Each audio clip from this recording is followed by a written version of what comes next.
Проблемы с электричеством решены в курортном поселке Цандрипш. Установленный здесь агрегат мощностью 10 мегаватт даст возможность не отключать часть поселка от электричества во время прохождения поездов через станцию. В советское время эта подстанция обслуживала только железную дорогу, а население получало электричество от местных ГЭС. Но она не функционирует уже несколько десятилетий, а мощности для стабильного обеспечения населения электричеством не хватает. Теперь новый трансформатор будет автономно обслуживать только население поселка. Распоряжение было президента Александра Георгиевича по проведению работ по расширению, усилению мощности самой подстанции. В рамках этого распоряжения нами были проведены работы по установке дополнительного трансформатора.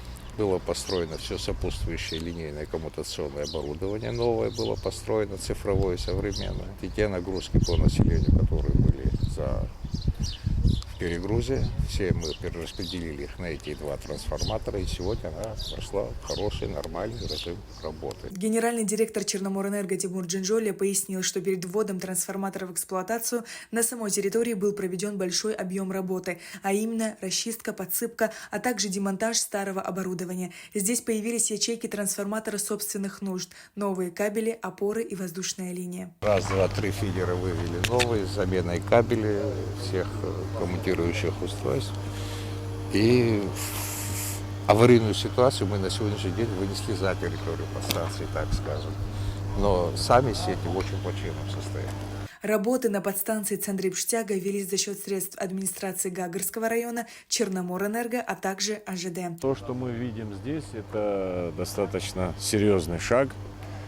Я, в свою очередь, хочу поблагодарить всех сотрудников Черноморэнерго, которые приложили немало усилий для того, чтобы мы сегодня могли видеть этот объект.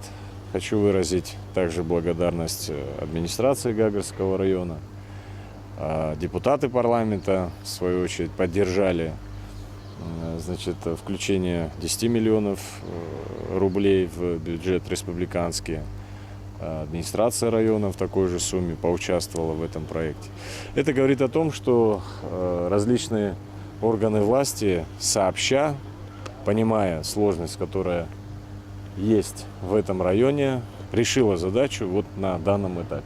Дальше в таком же духе будем продолжать работать. Самая главная задача – доставить до конкретного абонента, до конкретного домовладения качественную электроэнергию. Черноморэнерго продолжает комплекс работ по установке новых трансформаторов, а также замене обветшалой линии электропередачи. Сария Кварцхеля, Тимур Ковия, Абхазское телевидение.